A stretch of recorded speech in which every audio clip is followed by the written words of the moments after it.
Hello and welcome to our YouTube channel Omega classes. दोस्तों class 12 का thermodynamics chapter चल रहा था, है ना। उसमें डिफरेंट प्रोसेसेस हम पढ़ रहे थे।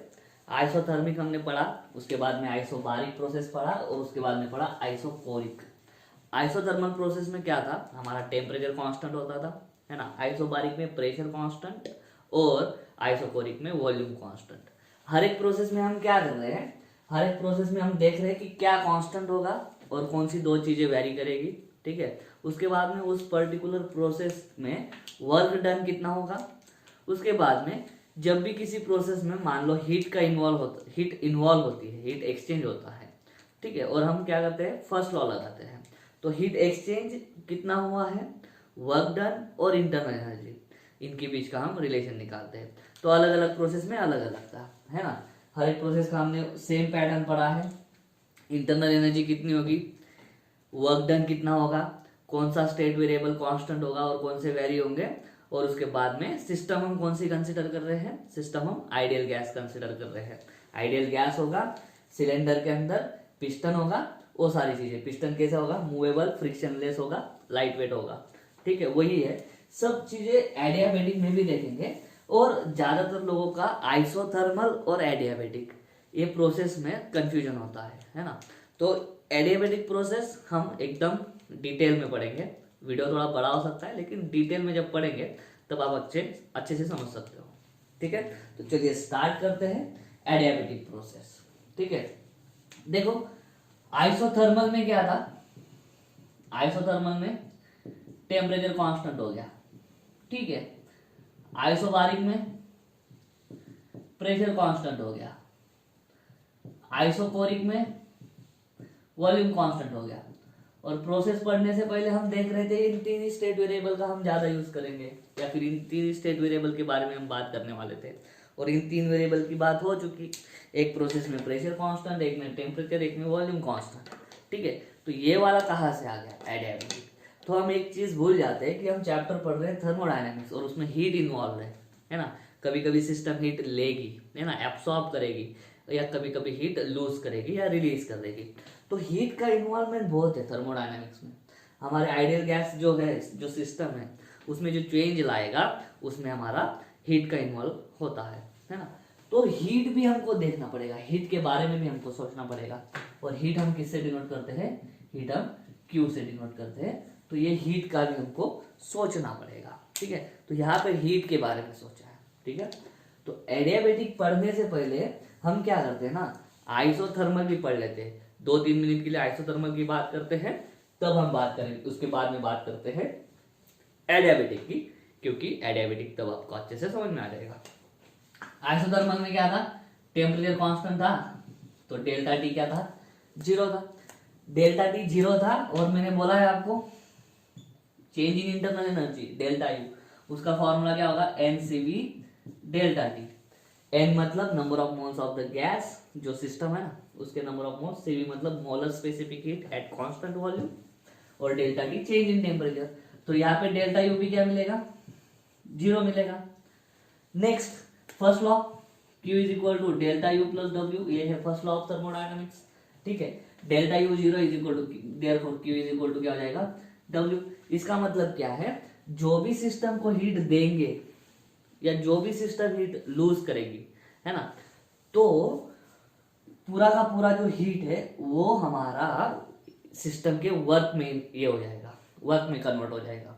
जो भी हम हीट प्रोवाइड करेंगे उसके दौरान एक्सपांशन, आइसोथर्मल एक्सपांशन, उसके दौरान हमारा जो हीट दिया हुआ है सिस्टम को, या फिर सिस्टम ने जो एब्सॉर्ब किया हुआ हीट है, उसका पूरा का पूरा वो हीट एनर्जी का वो कन्वर्शन किसमें कर देगा, वर्क डन में। इंटरनल एनर्जी चेंज नहीं होगी, कौन सी प्रोसेस में, आइसोथर्मल। ये फॉर्मूले की वजह से डेल्टा टी 0, डेल्टा यू भी 0। ग्राफ देखा था बॉयल्स लॉ यूज करके, ये ऐसा वाला ग्राफ था, ठीक है, ऐसा वाला ग्राफ था, ठीक है। इधर क्या होगा, इधर होगा आपका पीवी कर्व बोला है ना, तो ऊपर पी नीचे वी, इस तरह से ये था उसका। उसके बाद में हमने क्या देखा था, कुछ नहीं, है ना, बस इतना ही था। और वर्क डन का फॉर्मूला जो हमेशा यूज करेंगे, इंटीग्रेशन पी डी वी, और वॉल्यूम जाएगा V1 से लेके V2 तक। स्टेट है ना, ये इनिशियल स्टेट है, ये फाइनल स्टेट है, करेक्ट है। और एक चीज, अगर ध्यान से आपने वो वीडियो को देखा होगा तो उसमें आइसोथर्मल प्रोसेस होने के लिए दो कंडीशन बोली थी। पहली कंडीशन जो होगी वो कंडक्टिंग वॉल, जो सिलेंडर है वो सिलेंडर की वॉल्स कैसी होनी चाहिए, कंडक्टिंग वॉल्स। कंडक्टिंग वॉल्स मतलब क्या, जिस सिलेंडर में गैस भरा है, ये पिस्टन है, ये गैस है, ये जो वॉल्स है, ये जो वॉल्स है वो कंडक्टिंग होनी चाहिए, मतलब हीट अंदर भी आ सके और हीट बाहर भी जा सके। ठीक है, जब हमारी सिस्टम काम करेगी तो काम करते वक्त उसकी एनर्जी खर्च होगी, है ना। तो जितनी एनर्जी खर्च होगी, तो अगर हम इसको हीट एनर्जी नहीं देंगे तो एनर्जी खर्च होगी। एनर्जी खर्च होगी मतलब एनर्जी हमारी चेंज होगी। एनर्जी चेंज कब होगा, जब टेम्परेचर चेंज होगा। लेकिन आइसोथर्मल सिस्टम हमको मेंटेन रखना है, आइसोथर्मल प्रोसेस हमको मेंटेन रखना है, इसलिए टेम्परेचर कांस्टेंट मेंटेन रखना पड़ेगा। टेम्परेचर कांस्टेंट मेंटेन कब रख पाएंगे, जब बाहर से हीट अंदर आएगी। कब, एक्सपांशन के दौरान। गैस काम करेगा ना एक्सपांशन के टाइम पे, एक्सपांशन के टाइम पे हमारी सिस्टम काम करती है। सिस्टम हमारी इस पिस्टन को ऊपर ढकेलती है, उसमें कुछ एनर्जी खर्च हो जाती है, इंटरनल एनर्जी उसकी कम हो जाती है। इंटरनल एनर्जी कम भी होती है, उसकी वजह से टेम्परेचर भी क्या होता है, कम। लेकिन हमको टेम्परेचर कांस्टेंट रखना है, तो जितना इंटरनल एनर्जी खर्च हुआ उतना एनर्जी इसके अंदर जाना चाहिए। तो उतना एनर्जी कैसे जाएगा, हीट सराउंडिंग से सिस्टम के अंदर जाएगी। हीट जाने के लिए हमको ये वॉल्स कैसी बनानी पड़ती है, कंडक्टिंग। और उसका उल्टा, जब पिस्टन दबेगा, जब पिस्टन दबेगा तब work will be done on the system. जब सिस्टम पे काम होगा तब जिस चीज पे काम होता है उसका एनर्जी बढ़ता है, तो एनर्जी बढ़ेगा, इसका मतलब टेम्परेचर भी बढ़ेगा। लेकिन टेम्परेचर कांस्टेंट रखना है, तो जितनी एनर्जी बढ़ी उतनी एनर्जी हमको क्या करना पड़ेगा, सिस्टम से बाहर लेके जाना पड़ेगा। 2 जूल एनर्जी बढ़ा तो 2 जूल हीट निकलना भी चाहिए एट द सेम टाइम, तो हीट हमारी बाहर भी जानी चाहिए। तो हीट का आदान प्रदान हो सके उसकी वजह से, उसके लिए हमको वॉल्स कैसी बनानी पड़ेगी, कंडक्टिंग बनानी पड़ेगी। और दूसरा, हीट को अंदर आने के लिए और हीट को बाहर जाने के लिए ये जो हीट एक्सचेंज है उसमें टाइम लगता है, उसमें टाइम लगता है। तो आइसोथर्मल प्रोसेस कैसी होती है, आइसोथर्मल प्रोसेस स्लो नहीं, very very slow, very very slow.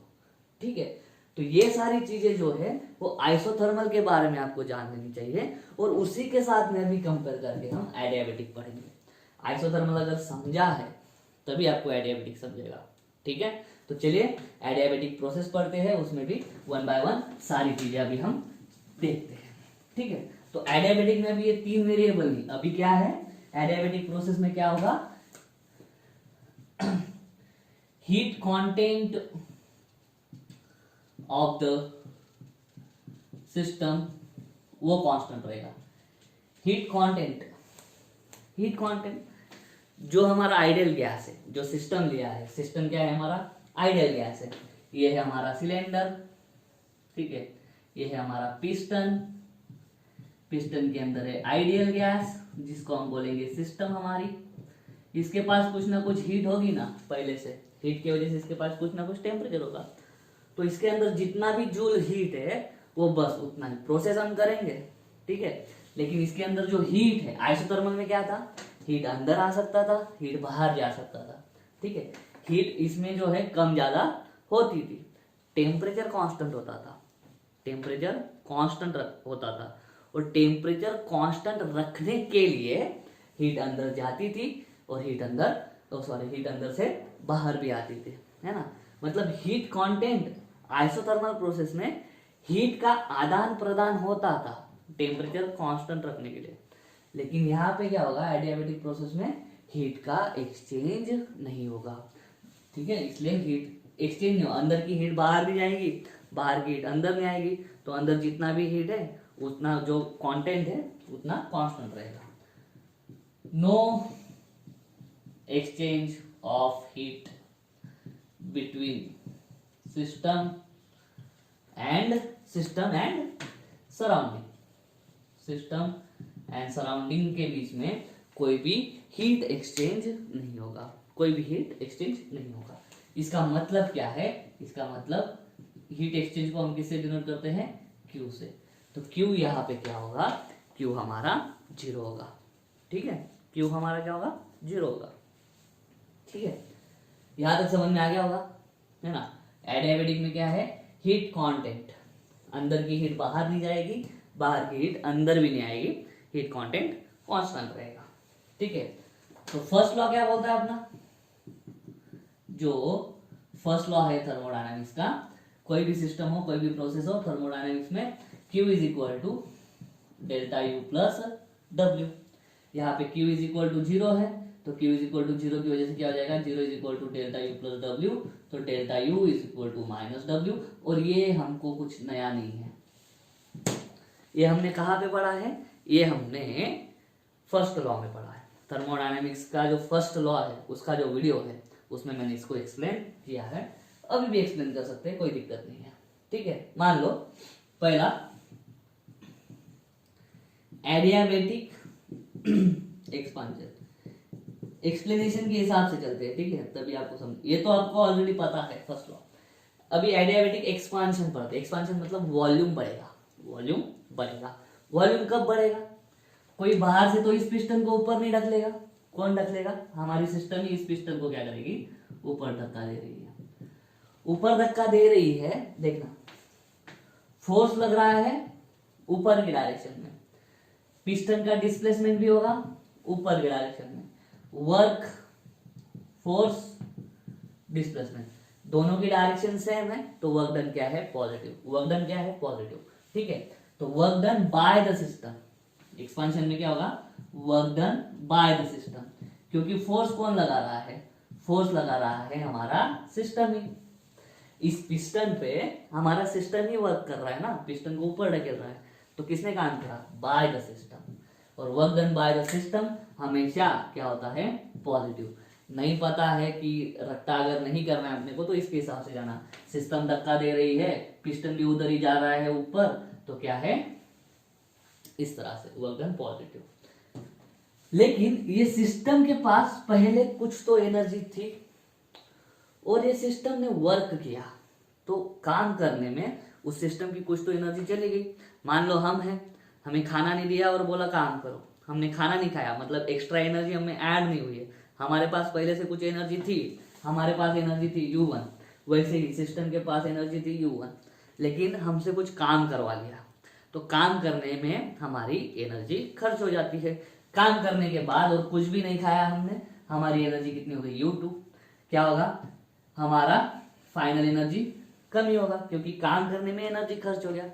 Delta U कैसे निकालेंगे, फाइनल माइनस इनिशियल, छोटे में से बड़ा गया तो क्या आ जाएगा, नेगेटिव। वैसे ही इस सिस्टम को बाहर से कोई भी हमने एनर्जी नहीं दी है, अलाउड ही नहीं है। ठीक है, अलाउड ही नहीं है। Heat content no exchange, heat content उतना ही, मतलब एनर्जी कंटेंट उतना ही उसका, उसके बाद में no exchange of heat, heat exchange नहीं होगा, एनर्जी उसका खर्च हो गया, काम करने में एनर्जी खर्च, एनर्जी खर्च हो गया मतलब चेंज इन एनर्जी क्या हो गया, निगेटिव। पहले ज्यादा था बाद में कम हो गया, तो चेंज इन एनर्जी क्या है, निगेटिव। तो वर्क डन जब भी पॉजिटिव होगा तो डेल्टा यू हमारा क्या होगा, निगेटिव। तो एक्सपेंशन के दौरान क्या होगा, work done is equal to positive और delta U is equal to negative.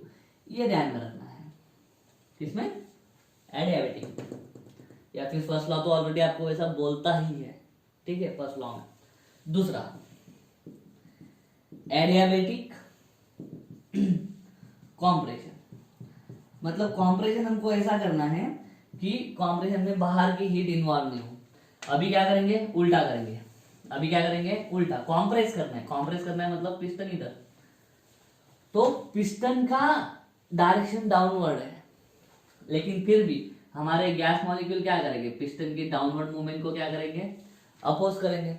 हमारा गैस मॉलिक्यूल से सिस्टम क्या कर रही है, पिस्टन को ऊपर ढकेलने का प्रयास करेगी हमेशा, लेकिन अभी हम बाहर से काम कर रहे हैं, पिस्टन दबा रहे हैं, तो डिस्प्लेसमेंट की डायरेक्शन नीचे और हमारे फोर्स की डायरेक्शन एज यूजुअल ऊपर, डायरेक्शन अपोजिट, अपोजिट तो वर्क डन निगेटिव, क्योंकि क्या है, work done is equal to होता है F S cos theta, theta है 180, कॉस 180 होता है -1, वर्क डन क्या मिलेगा, निगेटिव।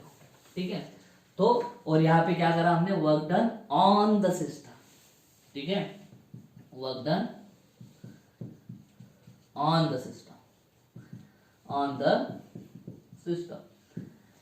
चलो यहाँ पे क्या होगा फिर, वर्क नेगेटिव, और जिस पे काम करते हैं, सिस्टम पे काम किया हमने, तो जिस चीज पे किया हुआ काम कभी वेस्ट नहीं जाता है ना, किया हुआ काम वेस्ट नहीं जाता। तो यहाँ पे जो हमने सिस्टम पे काम किया है वो काम वेस्ट नहीं गया, कहाँ पे गया, वो सिस्टम के अंदर स्टोर हो गया एज अ पोटेंशियल एनर्जी या कुछ भी एनर्जी, ठीक है। और एनर्जी क्या हो गई, सिस्टम की बढ़ गई, चेंज इन एनर्जी पॉजिटिव। पहले एनर्जी इसकी कम थी, अभी क्या होगी, उसके काम होने की वजह से ये work done get stored in this system as a potential energy, कुछ भी एनर्जी है ना, एनर्जी। तो यहाँ पे ऐसा होगा, बाद की एनर्जी ज्यादा और change in internal energy positive. तो ये चीजें आपको ध्यान में रखना है। जब भी एडियाबेटिक एक्सपांशन होगा तब ये चीजें ध्यान में रखना है। जब भी एडियाबेटिक कॉम्प्रेशन होगा तो ये चीजें ध्यान में रखनी है ना। न्यूमेरिकल सॉल्व करने में आपको आसानी होगी। फिर नहीं ध्यान में रहा तो भी चलेगा, 2 सेकंड ज्यादा लगेगा, लेकिन आप फर्म हो जाओगे। इस तरह से एग्जाम्पल सॉल्व करना है ना, इस तरह से देख लेना डायग्राम ड्रॉ करके, ओके। तो एडियाबेटिक एक्सपांशन के दौरान work done positive, change in internal energy negative. Adiabatic compression के दौरान वर्क डन निगेटिव और change in internal energy positive. यहां से एक चीज आपको समझ में आ रही होगी, एडियाबेटिक प्रोसेस में इंटरनल एनर्जी चेंज होती है। इंटरनल एनर्जी चेंज होती है, इसका मतलब क्या है, हमारा टेम्परेचर भी क्या होता होगा, टेम्परेचर भी चेंज होता होगा। कैसे, सिंपल, डेल्टा यू का फॉर्मूला है NCV डेल्टा टी, है ना, अभी पढ़ा। अगर डेल्टा यू प्रेजेंट है इसका मतलब क्या है, डेल्टा टी भी प्रेजेंट है। चेंज इन इंटरनल एनर्जी तभी आएगा जब चेंज इन टेम्परेचर होगा, या वाइस वर्सा। तो एडियाबेटिक में क्या होगा, टेम्परेचर चेंज होगा एडियाबेटिक प्रोसेस में, यहाँ पे दिखेगा नहीं आपको। तो एडियाबेटिक प्रोसेस में क्या क्या होगा, एडियाबेटिक प्रोसेस में टेम्परेचर चेंज होगा और इंटरनल एनर्जी भी क्या होगी, चेंज होगी। क्या चेंज नहीं होगा, हमारा हीट एक्सचेंज नहीं होगा, हीट का आदान प्रदान नहीं होगा। सिस्टम और सराउंडिंग, इनके बीच में हीट का आदान प्रदान नहीं होगा। जैसे हमने पढ़ा आइसोथर्मल प्रोसेस में 2 चीजें, एक थी कंडक्टिंग वॉल्स थी और दूसरे का क्या था, स्लो प्रोसेस। यहाँ पे क्या है, उसका उल्टा है ना। पहला आइसोलेटेड, नॉन कंडक्टिंग और इंसुलेटिंग। कौन सी वॉल्स होना, इंसुलेटिंग वॉल। अगर इंसुलेटिंग रहेगा कोई भी, मान लो थर्मास है ना, थर्मास के अंदर की चाय गर्म होती है, पानी ठंडा का ठंडा ही रहता है। क्यों, क्योंकि अंदर की चाय गर्म क्यों होती है, क्योंकि अंदर की जो हीट है वो बाहर नहीं जाती, ठीक है। पानी ठंडा क्यों रहता है, बाहर की जो हीट है वो अंदर नहीं आ पाती है, क्योंकि हमारे जो थर्मास का जो वॉल्स होते हैं वो वॉल्स कैसे होते हैं, इंसुलेटिंग वॉल्स होती है। कैसी वॉल्स होती है, इंसुलेटिंग। सेकंड, आइसोथर्मल प्रोसेस जो होती है वो वेरी वेरी स्लो बोला था मैंने, उसका उल्टा होगा यहाँ पे वेरी वेरी फास्ट, और आपके बुक में यूज किया है word rapid process. Rapid process, fast process मतलब बहुत, रैपिड मतलब बहुत फास्ट, है ना। तो ये दोनों चीजें एकदम अपोजिट है आइसोथर्मल प्रोसेस के। आइसोथर्मल में पहला था कंडक्टिंग वॉल, यहाँ पे है इंसुलेटिंग वॉल, हीट का आदान प्रदान नहीं होना चाहिए इसलिए इंसुलेटिंग। और दूसरा है वेरी वेरी फास्ट। क्यों, प्रोसेस इतनी फास्ट हो कि बाहर की हीट को अंदर आने का टाइम ना मिले, पहली चीज, या अंदर की हीट को बाहर जाने का टाइम ना मिले। आइसोथर्मल में क्या होता था, हमारी सिस्टम काम करती थी, एनर्जी खत्म होती थी, मतलब थोड़ी सी एनर्जी कम हो जाती थी, उतनी अमाउंट की एनर्जी या उतनी अमाउंट की हीट अंदर आ जाती थी। उतना टाइम देते थे हम बाहर की हीट अंदर आने के लिए, ताकि टेम्परेचर कांस्टेंट हो। काम करने में जो एनर्जी खर्च हुई है, एनर्जी कम हुई है तो टेम्परेचर भी क्या हो जाता है, कम। तो टेम्परेचर बढ़ाने के लिए बाहर से हीट लाते थे, बाहर से हीट अंदर आने के लिए टाइम लगता है ना। तो इसलिए आइसोथर्मल प्रोसेस स्लो करना पड़ता है। कॉम्प्रेशन के टाइम उसका एग्जैक्ट अपोजिट होता है। कॉम्प्रेस करोगे, इंटरनल एनर्जी बढ़ेगी, टेम्परेचर बढ़ेगा। टेम्परेचर कांस्टेंट करने के लिए जो जितनी इंटरनल एनर्जी बढ़ी है उतने अमाउंट की इंटरनल एनर्जी हमें बाहर फेंकनी पड़ेगी हीट के फॉर्म में। हीट के हमें बाहर कैसे जाएंगी, जब हमारा सिस्टम का वॉल जो है वो कंडक्टिंग रहेगा। टेम्परेचर कांस्टेंट करने के लिए वैसे हम करते थे, हीट लेते भी थे फेंकते भी थे, लेकिन उसके लिए टाइम लगता है। हीट अंदर आने के लिए बाहर जाने के लिए टाइम लगेगा, उसके लिए स्लो प्रोसेस करनी पड़ती है आइसोथर्मल। लेकिन हमें एडियाबेटिक प्रोसेस इस तरह से करनी पड़ती है ताकि अंदर की हीट को बाहर जाने का टाइम ना मिले प्रोसेस के दौरान, और दूसरा बाहर की हीट को अंदर आने का टाइम ना मिले प्रोसेस के दौरान। इतनी फास्ट हमारी प्रोसेस होनी चाहिए, तभी वो प्रोसेस कौन सी साबित हो सकती है, एडियाबेटिक, नहीं तो नहीं साबित हो सकती। ठीक है, तो जब भी आपको बोला जाएगा कि एडियाबेटिक प्रोसेस एंड ये आपका आइसोथर्मल प्रोसेस, उसके बीच में डिफरेंस। और एक डिफरेंस मैं आपको बताता हूं, कभी कभी IIT JEE में ना पूछा जा सकता है। ये ग्राफ है आपका एडियाबेटिक का, ये, और आइसोथर्मल का ग्राफ ये था, आइसोथर्मल का ग्राफ ये था। क्या है, एडियाबेटिक का जो है वो ज्यादा स्टीफ है, ज्यादा स्टीफ है, मतलब क्या, और ये कम स्टीफ है। इसका मतलब क्या है, इसका स्लोप बहुत ज्यादा है, इसका स्लोप बहुत ज्यादा है, इसका स्लोप बहुत कम है कंपैरेटिवली। यह है आइसोथर्मल, यह है एडियाबेटिक। प्रोसेस कैसी होती है, फास्ट, तुरंत, हाई। ठीक है, ये प्रोसेस कैसी होती है, स्लो, धीरे धीरे। इनिशियल स्टेट फाइनल स्टेट मान लो वही है, यहाँ पे भी इनिशियल स्टेट फाइनल स्टेट मान लो वही है, लेकिन ये कैसे आएगा, बहुत जोर से आएगा, बहुत रैपिड। ये कैसे आ रहा है, धीरे धीरे। आइसोथर्मल प्रोसेस का स्लोप कम होता है, एडियाबेटिक का स्लोप ज्यादा होता है। इस पे IIT JEE में न्यूमेरिकल्स आ सकते हैं, है ना। ग्राफ डाल देते हैं, एक ग्राफ ऐसा दे देगा आपको, ऐसा ऐसा, और थोड़ा सा मैं अच्छा बनाता हूँ, ऐसा, और उसके बाद में ऐसा। ये पहली प्रोसेस है, ये दूसरी, बता।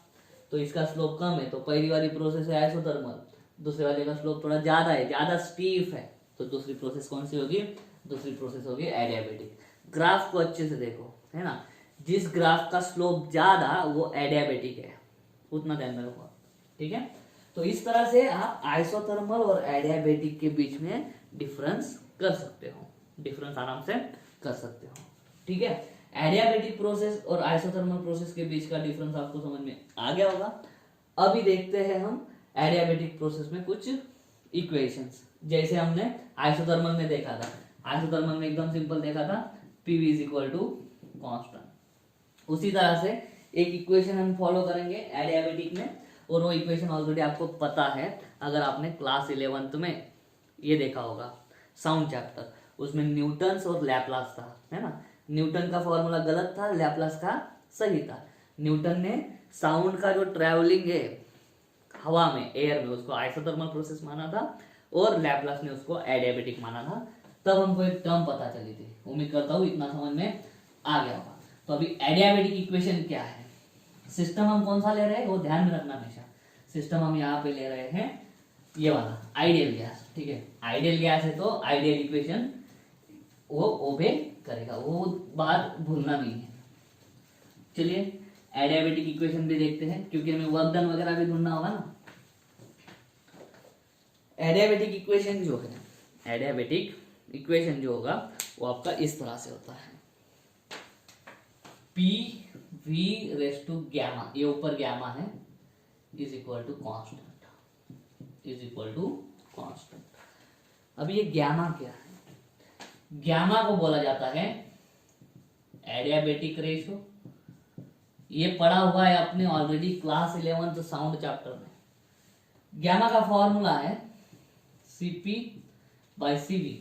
Cp is molar specific heat capacity of gas at constant pressure and Cv is molar specific heat capacity of the gas at constant volume, at constant volume। Class 12 में एक नया फॉर्मूला बन रहा है 1+2/f, where f is degree of freedom, degree of freedom। Class 12 kinetic theory of gases and radiation बोल के chapter है, उसमें दूसरा या तीसरा ही वीडियो आपको मिल जाएगा डिग्री ऑफ फ्रीडम पे, law of equipartition of energy का है। ठीक है, और डिग्री ऑफ फ्रीडम डिपेंड करता है atomicity of the glass, sorry glass नहीं, गैस, ठीक है। मोनोएटॉमिक गैस का कितना होता है, डाई एटॉमिक गैस का कितना होता है, और लास्ट में है पॉली एटॉमिक, ट्राई से आगे गैसेस के टाइप्स है ना।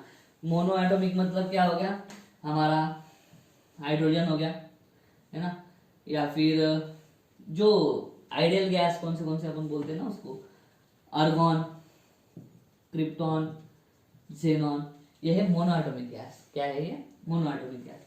मोनोएटॉमिक गैस का जो डिग्री ऑफ फ्रीडम होता है वो 3 कैसे, वो आपको उस चैप्टर का वीडियो में पता चलेगा, काइनेटिक थ्योरी ऑफ गैसेस में।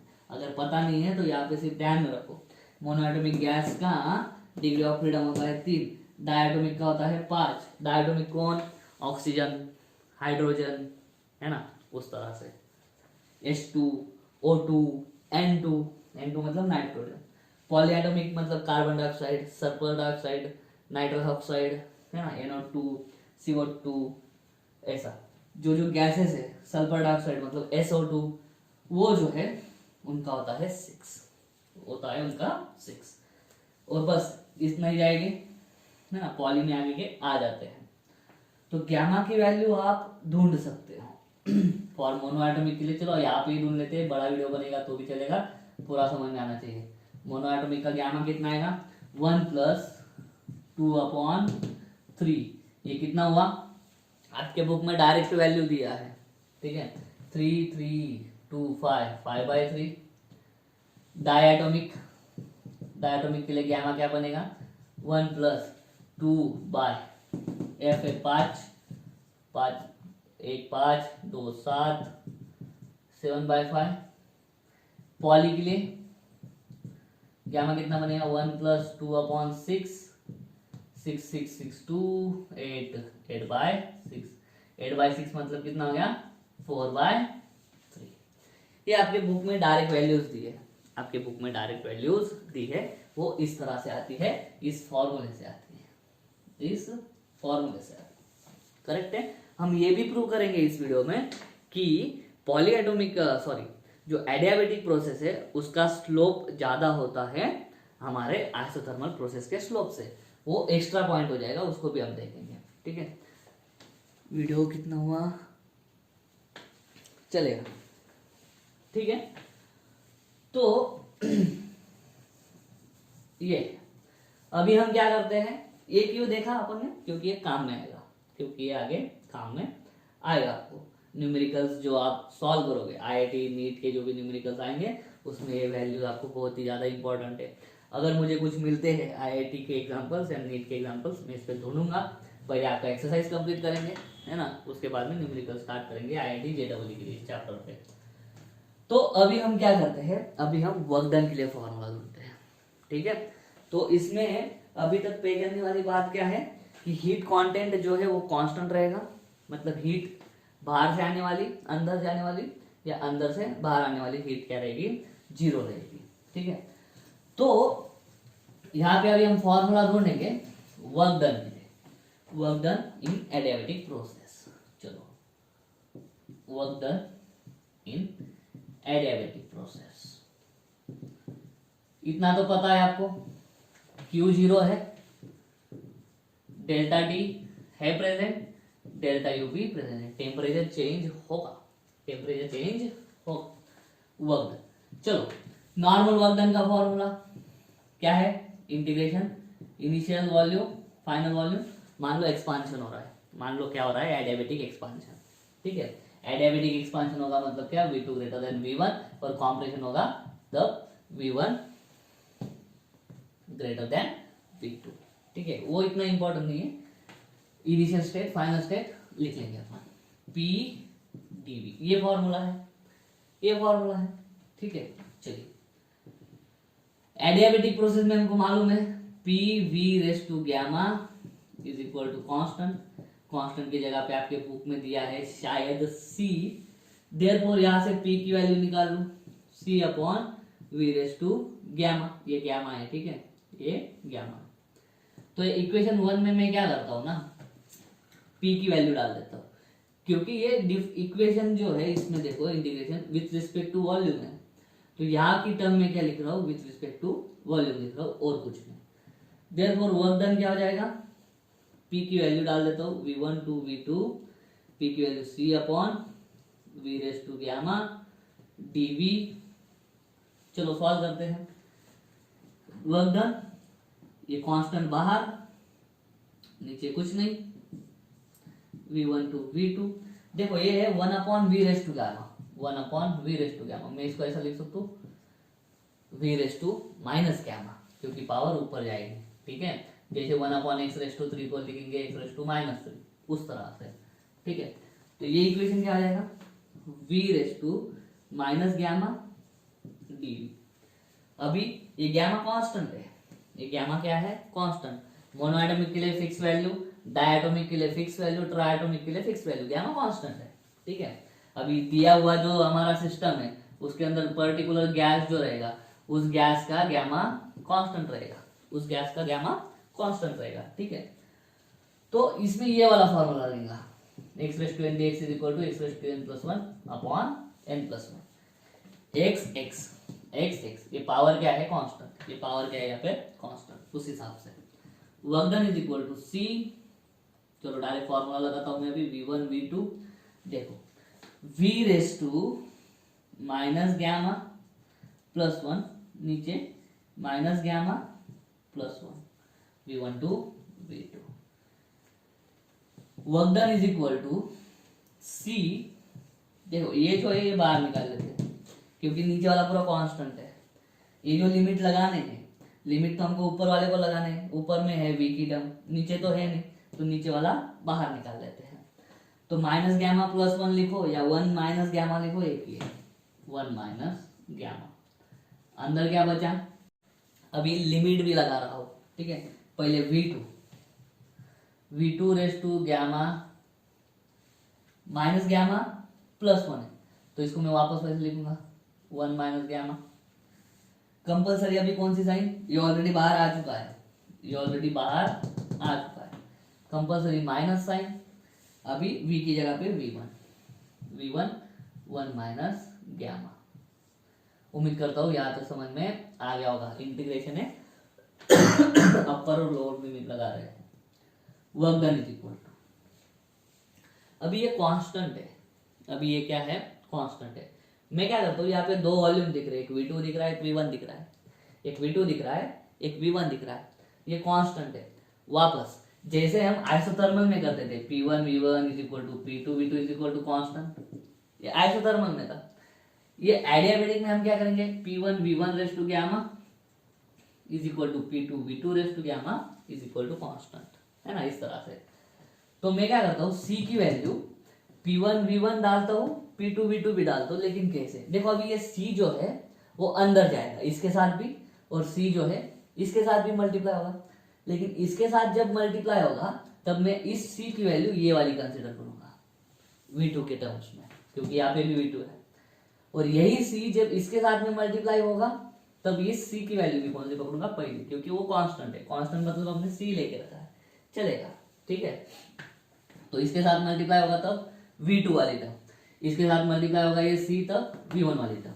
तो देखो क्या हो जाएगा, 1 अपॉन 1 माइनस गैमा, अंदर c की वैल्यू में ले रहा हूँ ये वाली v2 के लिए, p2 v2 raise to gamma into v2 raise to 1 minus gamma, minus अभी क्या, c की value p1 v1 raise to gamma v1 1 minus gamma, 1 upon 1 minus gamma.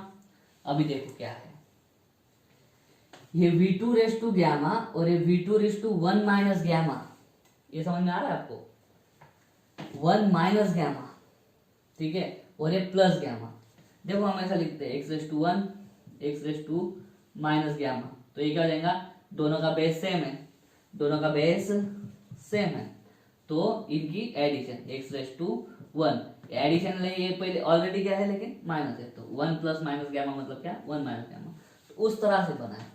ये v2 का अगर हम फोड़ेंगे तो एक पावर क्या मिलेंगी, माइनस गैमा वाली, तो V2 को फोड़ा तो एक पावर माइनस गामा वाली, चलो इस तरह से लिख के देता हूँ मैं, तभी समझेगा, एक स्टेप ज्यादा तो ज्यादा। P2 V2 raise to gamma into ये V2 raise to 1 into V2 raise to minus gamma, ऐसे लिख सकते हैं। 1 माइनस गामा को मैंने फोड़ा इस तरह से, minus P1 V1 raise to gamma, और वही same V1 raise to 1 V2 raise to V1 raise to minus gamma. उससे क्या होगा, ये plus gamma minus gamma term, ये प्लस गामा माइनस गामा वाली term cancel. Work done is equal to 1/1 minus gamma P2 V2, ये बचा ना, ये P2 ये V2, ये तो कट है, माइनस ये माइनस P1 V1 खत्म। वर्क डन का फॉर्मूला मिल गया P2 V2 minus P1 V1 upon 1 minus gamma. ये है आपका एडियाबेटिक प्रोसेस में होने वाला वर्क। कुछ नहीं, इंटीग्रेशन का ये वाला फॉर्मूला मालूम होना चाहिए और ये वाला लॉज ऑफ इंडाइसेस पता होना चाहिए। आप एडियाबेटिक प्रोसेस में वर्क डन निकाल सकते हो, एडियाबेटिक प्रोसेस में वर्क डन आप निकाल सकते हो। ये हो गया पहला फॉर्मूला, ठीक है। अभी दूसरा भी फॉर्मूला निकालेंगे। ये कौन सा है सिस्टम, हमारा सिस्टम है आइडियल गैस। आइडियल गैस क्या करेगा, आइडियल इक्वेशन ओबे करेगा, P1 V1 is equal to P2 V2 is equal to nRT। लेकिन यहाँ पे मैं ऐसा लिखूंगा P1 V1 is equal to nRT1, है ना, P2 V2 is equal to nRT2। Sorry, ये नहीं लिखेंगे अभी यहाँ पे, क्योंकि हमारा टेम्परेचर चेंज हो रहा है ना। टेम्परेचर क्या हो रहा है, टेम्परेचर चेंज हो रहा है, तो P1 V1 अलग है, P2 V2 अलग है। लेकिन आइडियल गैस इक्वेशन में हम कैसे लिखेंगे, PV is equal to nRT है, तो P1 V1 के लिए nRT1, P2 V2 के लिए nRT2, क्योंकि n है नंबर ऑफ मोल जो कांस्टेंट है। आइडियल गैस का जो वॉल्यूम है या जो भी अमाउंट है, अमाउंट तो कांस्टेंट है, मतलब n कांस्टेंट है। R तो यूनिवर्सल गैस कांस्टेंट है, वो भी कांस्टेंट। टेम्परेचर चेंज हो रहा है, तो देखो W is equal to P2 V2 की जगह पे मैं डालता हूँ nRT2, P1 V1 की जगह पे nRT1 अपॉन 1 माइनस गामा। यहाँ से nR common, nR common, T2 minus T1 1 minus gamma. ये है दूसरा फॉर्मूला। तो वर्क डन के आपको दो फॉर्मूले मिलेंगे, ये भी ध्यान में रखना है और ये भी आपको क्या करना है, ध्यान में रखना है। इस तरह से एडियाबेटिक प्रोसेस में आप वर्क डन का फॉर्मूला निकाल सकते हो, ठीक है। उम्मीद करता हूँ समझ में आ गया होगा, स्टेप बाय स्टेप हमने पूरा लिया है, ठीक है। तो अभी मैंने बोला आपको कि जो स्लोप होता है एडियाबेटिक सिस्टम में, है ना, वो ज्यादा होता है आइसोथर्मल सिस्टम के, या सॉरी आइसोथर्मल प्रोसेस के स्लोप से। वो कैसे होता है वो हम देख लेंगे, उसके बाद में ब्रीफ कंपैरिजन कर लेंगे आइसोथर्मल एडियाबेटिक में और वीडियो खत्म कर लेंगे। चलिए, तो अभी हम देखते हैं पहले आइसोथर्मल का स्लोप, आइसोथर्मल के स्लोप के बाद में एडियाबेटिक का स्लोप, और उसके बाद में उन दोनों स्लोप के बीच का आपको रिलेशन मिल जाएगा, जो IIT के एग्जाम में या नीट के एग्जाम में आपको हेल्प कर सकता है, ठीक है। तो पहले आइसोथर्मल के लिए स्लोप ऑफ आइसोथर्मल। देखो एक ग्राफ है आइसोथर्मल प्रोसेस का, इस तरह से, ठीक है। यहाँ पे होता है P, यहाँ पे होता है V। क्लास 11 मैथमेटिकल मेथड जो सेकंड चैप्टर है फिजिक्स का, y is equal to F of X जो है, तो स्लोप निकलता है dy by D X. Slope क्या निकलता है, dy बाई डी एक्स, है ना। ये dy बाई डी एक्स बहुत बार पढ़ा होगा, ये जो आपका थर्ड चैप्टर था मोशन इन प्लेन, उसमें भी बहुत बार आ चुका है ये वाला कंसेप्ट। तो यहाँ पे y की जगह पे P है, x की जगह पे V है, तो ये स्लोप क्या होगा, dp बाई dv। स्लोप निकालना है मतलब हमको dp बाय dv निकालना है, इतनी बात ध्यान में रखो। P is equal to constant, ये वाला इक्वेशन हमने यूज किया था आइसोथर्मल में, किसमें, आइसोथर्मल में। चलो डिफरेंशिएट करते हैं, डिफरेंशिएट करने के लिए भी ये रूल लगेगा, d dx ऑफ uv, तो u as it is v का derivative plus v as it is u का डेरिवेटिव, है ना। तो इस तरह से जाएंगे, p as it is v का derivative plus v as it is P का डेरिवेटिव, है ना, ये विथ रिस्पेक्ट टू x नहीं है, विथ रिस्पेक्ट टू क्या है पता नहीं, तो इस तरह से लिखेंगे P as it is V का derivative plus V as it is P का derivative is equal to 0, differentiate on both the side करेंगे, कांस्टेंट का डेरिवेटिव 0, देयरफॉर ये V dP is equal to, ये उधर जाएगा माइनस P dV, ठीक है। तो मैं क्या करता हूँ, dV को इधर लेके आता हूँ, dP बाई dV चाहिए, dV इधर आएगा तो ये V उधर जाएगा, ठीक है। dP, ये dV को मैं इधर लेके आया, ये minus sign as it is P by V ये है हमारा आइसोथर्मल प्रोसेस का स्लोप। आइसोथर्मल प्रोसेस के दौरान ये जो ग्राफ बन रहा है, इस ग्राफ का स्लोप है, कितना मिला, इतना मिला, ठीक है। एडियाबेटिक में सेम है ना। एडियाबेटिक का ग्राफ कैसे मिल रहा है, एडियाबेटिक का ग्राफ हमको जरा ज्यादा स्पीड मिल रहा है, इस तरह से। इन दोनों ग्राफ में डिफरेंस है ना, ये P है, ये V है, same process, same formula, same, ठीक है। स्लोप क्या होगा, स्लोप होगा dP बाय dV, लेकिन फॉर्मूला कौन सा है, PV raise to gamma is equal to constant. चलो यहाँ पे भी क्या किया था, पहले P एज इट इज, यहाँ पे d dx of x raise to n formula लगेगा, वो होता है n x raise to n minus 1, है ना। तो देखो v रेस टू गैमा है तो पावर आगे, क्योंकि अभी इसका डेरिवेटिव निकालेंगे ना, देखो u एज इट इज मतलब P एज इट इज, अभी इसका derivative u as it is v का डेरिवेटिव, तो u मतलब P as it is, v का डेरिवेटिव मतलब ये है ना, gamma as it is v raise to gamma minus 1, और बाद में लगेगा dv, बाद में लगेगा dv, किसका डेरिवेटिव, dv का, कंपोजिट ग्राफ, प्लस ये बाद में v एज इट इज मतलब v रेस टू गैमा यहाँ पे एज इट इज, और p का डेरिवेटिव dp, उधर 0, क्योंकि उधर कांस्टेंट का डेरिवेटिव होता है 0। चलिए p gamma v raise to gamma minus 1 dv is equal to minus v raise to gamma dp, उधर जाएगा तो माइनस हो जाएगा, हमको चाहिए dp बाई dv, तो ये dv उधर जाएगा, ठीक है, और ये v raise to gamma minus इधर आ जाएगा, minus v raise to gamma इधर नीचे आएगा, ठीक है। नहीं तो कोई बोलेगा यार इधर आके प्लस हो जाएगा, नहीं, मल्टीप्लाई को है ना ये दोनों, तो इधर आते वक्त ये डिवाइड होगा और ये उधर जाएगा। देखो क्या होगा फिर, dp ये एज इट इज, ये dv उधर गया, ये इधर की बाकी की term as it is, p gamma v raise to gamma minus 1 as it is, ये dv तो उधर चला गया, और ये माइनस ये रहा, और ये v रेस टू गैमा, देखो ये minus p as it is, ये गैमा एज इट इज, ठीक है। अभी यहाँ पे देखो क्या है, v raise to gamma minus 1, चलो x raise to gamma minus 1, या गैमा की जगह पे मैं n ले लेता हूँ, और नीचे v raise to gamma, v की जगह पे मैं ले रहा हूँ x, और गैमा की जगह पे मैं ले रहा हूँ n, तो ये जाएगा x raise to n into x raise to minus 1, है ना, laws of indices, upon x raise to n, तो x raise to n x raise to कन, x रेस टू माइनस 1 मतलब 1 अपॉन x, तो यहाँ पे क्या बचेगा 1 अपॉन v, तो आएगा 1 upon v is equal to dp by dv, ये खाली समझाने के लिए था। तो इसका देखो क्या हो गया, dp बाय dv क्या मिला, ये minus sign as it is, p by v तो है, साथ में गैमा भी है, और गैमा की वैल्यू क्या बोला मैंने, गैमा की वैल्यू मैंने आपको बोला है ये होती है gamma is equal to 1 plus 2 by X, gamma की वैल्यू एक से ज्यादा ही होगी, तो ये गैमा की वैल्यू एक से ज्यादा होगी, तो p बाई वी से एक से ज्यादा मल्टीप्लाई होगा, तो हमेशा dp बाई dv हमारा एडियाबेटिक के लिए माइनस गैमा मतलब ज्यादा ही मिलेगा, माइनस p बाई वी से। तो यहां से निकालोगे कैसे, dp by dv of adiabatic is equal to gamma times dp by dv for isothermal.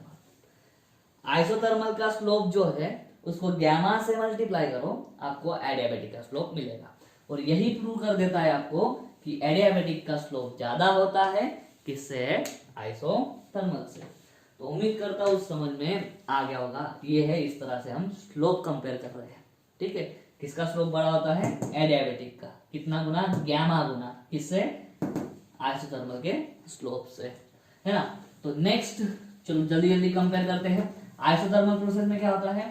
Temperature constant होता है, इंटरनल एनर्जी कांस्टेंट होती है। लेकिन एडियाबेटिक में टेम्परेचर भी कांस्टेंट नहीं होता है और इंटरनल एनर्जी भी कांस्टेंट नहीं होती, दोनों चीजें चेंज होती रहती है। नेक्स्ट, आइसोथर्मल में क्या? हीट एक्सचेंज होगा, सिस्टम और सराउंडिंग के बीच में हीट एक्सचेंज होगा। लेकिन एडियाबेटिक में सिस्टम और सराउंडिंग के बीच में हीट एक्सचेंज नहीं होगा। आइसोथर्मल में जो हमारा सराउंड सिस्टम है उसकी जो बाउंड्री वॉल्स है वो बाउंड्री वॉल्स कंडक्टिंग होगी ताकि हीट आ जा सके टेम्परेचर कांस्टेंट मेंटेन करने के लिए। लेकिन एडियाबेटिक में जो हमारे सिस्टम की वॉल्स है, बाउंड्री वॉल्स है, वो इंसुलेटेड रहेंगी, हीट का एक्सचेंज नहीं होगा। नेक्स्ट, आइसोथर्मल प्रोसेस कब पॉसिबल है?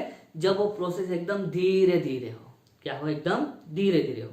लेकिन एडियाबेटिक प्रोसेस कब पॉसिबल है? जब वो प्रोसेस क्या हो? रैपिड हो। रैपिड मतलब वेरी फास्ट। ठीक है, उसके बाद में स्लोप बता दो, है ना। एडियाबेटिक प्रोसेस का स्लोप ज्यादा होता है, आइसोथर्मल का स्लोप कम होता है। दोनों के बीच का रिलेशन बता दो, गैमा गुना ज्यादा होता है। ग्राफ है, ग्राफ में अच्छे से बताना, एडियाबेटिक का स्लोप ज्यादा बताना, आइसोथर्मल का स्लोप कम बताना, है ना, इस तरह से। और फॉर्मूले ध्यान में रखना, वर्क डन के दो फॉर्मूले देखे हमने एडियाबेटिक में, P2V2 minus P1V1 upon 1 minus gamma, एक दूसरा NR in bracket T2 minus T1 bracket complete upon 1 minus gamma. ठीक है, तो उम्मीद करता हूँ समझ में आ चुका होगा। आइसोथर्मल और एडियाबेटिक इनके बीच का डिफरेंस आपको समझ में आ गया होगा। अगर ऐसा है तो वीडियो को लाइक करो, वीडियो को शेयर करो, चैनल को सब्सक्राइब कर देना। मिलता हूँ नेक्स्ट वीडियो में, तब तक के लिए जय हिंद।